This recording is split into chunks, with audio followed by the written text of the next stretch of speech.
Ang programang ito ay rated SPG. Striktong patnubay at gabay ng magulang ang kailangan. Maaaring may masiselang tema, lengguwahe, karahasan, sexual, horror o droga na hindi angkop sa mga bata. Meredith, bubuwis ang buhay para kay Lilet. Alamin natin. Welcome back sa aking channel, mga kaganapan sa Lilet Matias. Nasa panganib ang buhay ni Attorney Meredith at ang ating bida na si Lilet Matias. Matapos silang bihagin nitong si Sally. Matatandaan nga natin na si Sally ay kakalabas nga lang ng kulungan matapos sampahan ng kaso nitong si Lilet dahil sa pagtangka nito sa buhay ni Lilet at tinulungan ni Patricia si Sally para makapagpiyansa sa presinto. Mautak kasi itong si Patricia dahil alam ni Patricia na kapag nakalaya itong si Sally ay magagawa nitong gantihan ang pinakaayaw niyang tao sa buong mundo na ito ngang si Lilet Matias. Dahil sa takot ng pamilya Matias, pati na din nila Bonnie at Kurt, pati si Eira at si Spanky, na bigla na lang barilin ang dalawa. Hindi nila nagawa na iligtas ang nasa panganib na si Attorney Lilet at Attorney Meredith, kaya natangay sila nitong si Sally papunta sa lugar kung saan tagong-tago at hindi sila masusundan.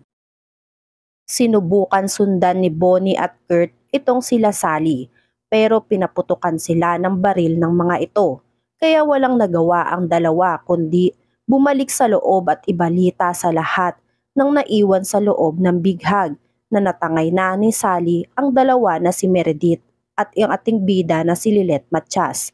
Binalita ni Bonnie at Kurt na wala silang nagawa para habulin sila Lilet at itong si Meredith dahil sa dami ng tauhan nitong si Sally. Lalo pa at may baril pa ang mga ito. Iyak ng iyak at walang magawa si Tinang Ses para sa anak-anakan niyang si Lilet. Naisip ni Tinang Ses na tama nga ang kutob niya kanina na may hindi magandang mangyayari bago pa man sila umalis ng bahay nila. Kasabay pa nang makita niya si Sally na nagmamasid bago pa ginawa ang pangunguha sa dalawa. Sinisi ni Tinang Ses ang sarili niya dahil kung naniwala lang siya sa sarili niya na nakita talaga niya si Sally ay hindi sana napahamak itong si Lilet at kasama pa din sana nila ito ngayon. Pinalakas ni Bonnie at Kurt ang loob ni Tinang Ses dahil wala daw may kagustuhan ng nangyaring ito. Samantala, ganun din itong si Attorney Eira Simons. Iyak ng iyak at halos magwala na dahil sa nangyari kay Attorney Meredith.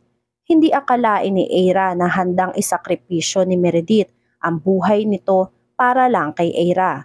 Kaya sobrang nagsisisi itong si Eira na dapat si Eira ang nandun at hindi ang mati niyang si Meredith. Walang humpay ang pangangamba at takot nitong si Eira kahit ano pang gawing pagpapakalma nitong si Spanky dito kay Eira. Sinabi ni Kurt sa lahat na wala tayong magagawa kundi ang maghintay sa tawag nitong si Sally.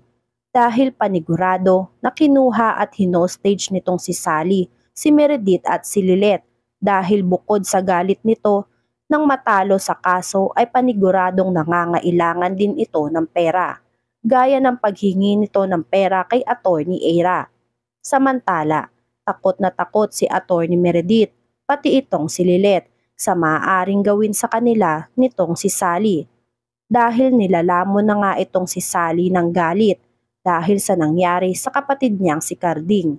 Kaya kahit anong pilit ni Lilet at itong si Meredith na pakiusapan na pakawalan silang dalawa ay hindi sila pinapakinggan ni Sally dahil sarado ang utak nito at puro paghihiganti na ang nasa utak nitong si Sally.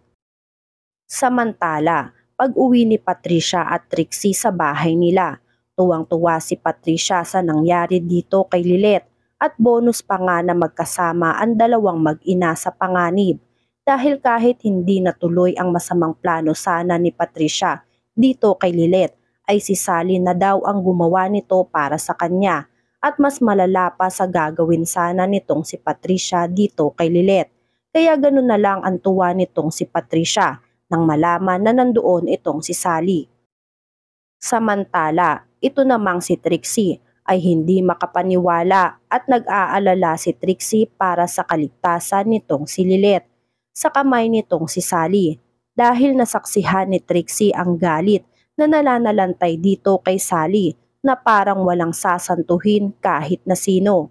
Sa kabilang banda, habang iyak ng iyak at hindi mapakali ang lahat, kakaisip ng paraan kung paano nila malalaman kung saan nila matatagpuan si Lilet at Meredith.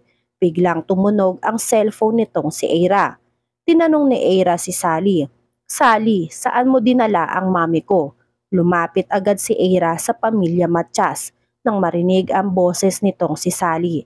Agad niyang nilakasan ang cellphone niya para sabay nilang marinig kung ano man ang sasabihin nitong si Sally tungkol kay Lilet at kay Meredith. Nataranta si Tinang Ses. Tinanong niya si Sally kung saan dinala ang anak niyang si Lilet at gusto daw makausap ito ni Ses. Sumagot si Sally kay Ses at kay Eira, "Hindi na importante kung nasaan kami ngayon. Makinig kayong lahat. Kung gusto nyo pang makitang buhay si Attorney Lilet at si Attorney Meredith, tutubusin nyo silang dalawa ng tag 2 milyon. Nagulantang si Eira sa hinihiling na halaga nitong si Sally sa kanila para mapalaya at makita pa nila ng buhay si Meredith at si Lilet. Sumagot si Eira, "Are you serious? Napakalaking halaga naman niyang hinihingi mo. Hindi ba pwedeng pag-usapan na lang natin yan, Sally? Tutulungan ulit kita o bababaan mo na lang yang hinihingi mo sa amin. Wala kaming ganyang kalaking pera, Sally. Maawa ka naman sa amin." Sumagot din si Ses, "Oo nga, Sally, wala kaming ganyang halaga. Pag-usapan na lang natin to. Saan kami kukuha ng ganyang kalaking halaga?" "Napakalaki niyan, Sally." Sumagot si Sally, "Kung ayaw niyong magbigay at hindi niyo kayang ibigay sa akin ang hinihingi ko, bahala kayo sa buhay niyo." Sabay pinatay ni Sally ang tawag nito. Natakot sila Ses at Eira sa maaaring gawin nitong si Sally kapag hindi nila naibigay ang halaga ng pera na hinihingi nitong si Sally sa kanila. Namomroblema tuloy sila kung saan nila hahagilapin ang pera na hinihingi nitong si Sally sa kanila dahil wala naman silang ganong kalaking halaga. Samantala, napagbuntungan ni Sally ng galit itong si Lilet dahil mukhang walang napala si Sally at hindi kayang ibigay ng pamilya nila ang hinihinging halaga nitong 2 milyon. Kaya pinaputukan nitong si Lilet. Kinagulat ni Meredith ang ginawa ni Sally kay Lilet. Ano kaya ang ginawa ni Sally kay Lilet? Yan nga ang mga kaganapan at mga dapat nating abangan dito sa Lilet Matias. Kung gusto nyo pa ng mga gantong klaseng video, ay mag-subscribe at i-like itong video na to. Maraming salamat po.